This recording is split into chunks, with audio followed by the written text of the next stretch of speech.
दोस्तों, सवेरे से संजानाए भई, द्वारिका के घर घर में बात फैली गई। और जो भेदियों के द्वारा भगवान कन्हैया को ये बात पता चली, सोचने लगे ये तो बहुत बुरा कलंक लग रहा है हमें। 15 जवानों को साथ में लिया है मुरलीधर ने, और जब ये आगे बढ़े हैं, जमकल में पहुँचे हैं, तो क्या देखा, घोड़ा मरा पड़ा हुआ है।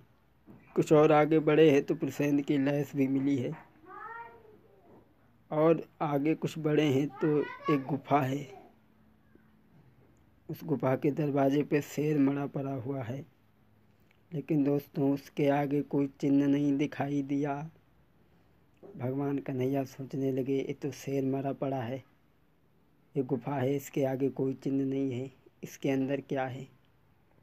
और भगवान कन्हैया ने जवानों से कहा, ऐसा है, मैं इस गुफा के अंदर जा रहा हूँ, और जब तक मैं आऊँ ना तब तक तो मेरा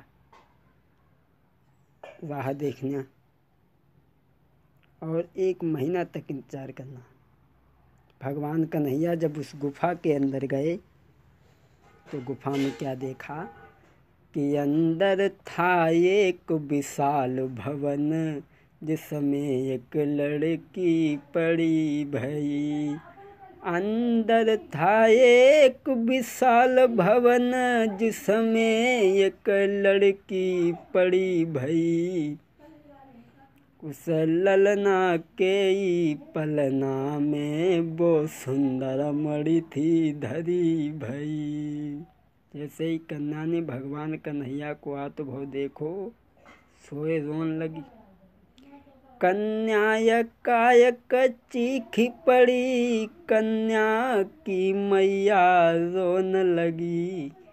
तब जामवंत और मोहन की अरे हाथा पाई हो न लगी। हाँ, रोई कन्या रोई। जामवंत ने देखा तो आकर के भगवान कन्हैया से भिड़ गए। और दोस्तों, एक ते बढ़ी के एक मिले, ना दोनों में बल धाम हुआ, ना दोनों में बल धाम हुआ।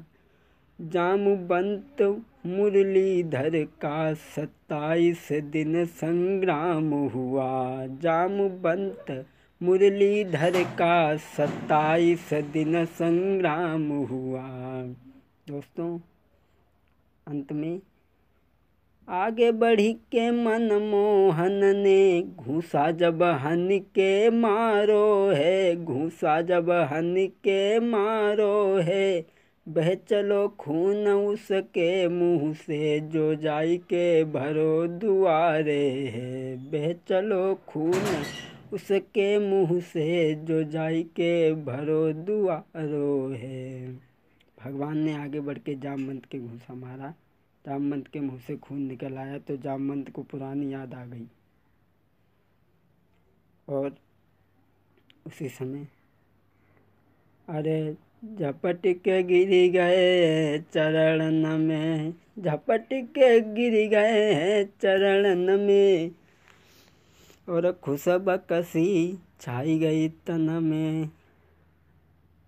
अरे पकड़ी भुजा के बीचरे भवन में, और राजा खुशी भव अति मन में।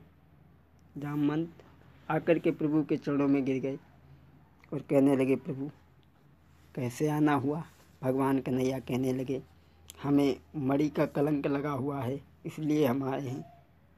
दोस्तों, ये ध्यान रखना है, जामवंत कौन थे।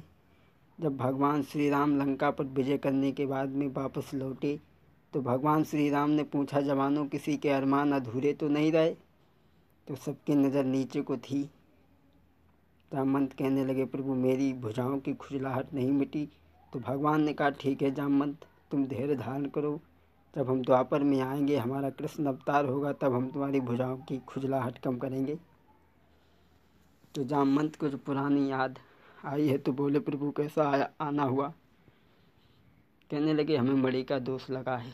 जामवंत ने वो मणि दी, और मणि लेकर के भगवान ने सत्यराजित को भिजवाई और चले। जामवंत कहने लगे प्रभु मणि भी ले जाओ, और हमारे घर में एक बिटरिया है जामवंती, ताऊ को संग ले जाओ। तो भगवान द्वारिका में आते हैं बड़ी ही खुशी के साथ में।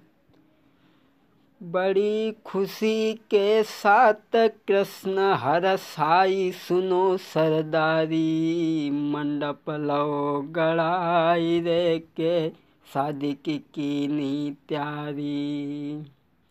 और जामवंती के बेटी को हाई दुल्हन लो तो बनाई, बड़ी खुशी से मनमोहन ने ब्याह रे रचायो। महाराज खुशी से दुल्हन घर आई, और जामवंती बेटी संग प्रभु ने करो है दूजो ब्याह। दोस्तों, इधर मणि को भिजवाया है, तब सत्यजित ने यह सुना कि हमारे भाई को भगवान कन्हैया ने नहीं मारा, शेर ने मारा था। तब तो सोचने लगा कि मैंने भगवान को दोष लगा दिया, अब मैं भगवान के आगे मुंह कैसे दिखाऊंगा। और वो, अरे मैंने दो श्याम को झूठो दोष लगाई, कैसे उनके सम्मुख मुख दिखाई। महाराज नारी, तब सत्यजित की पत्नी आ जाती है, वो कहने लगी महाराज मैंने श्याम को दो झूठो दोष लगाई, कैसे उनके सम्मुख मुख दिखाई।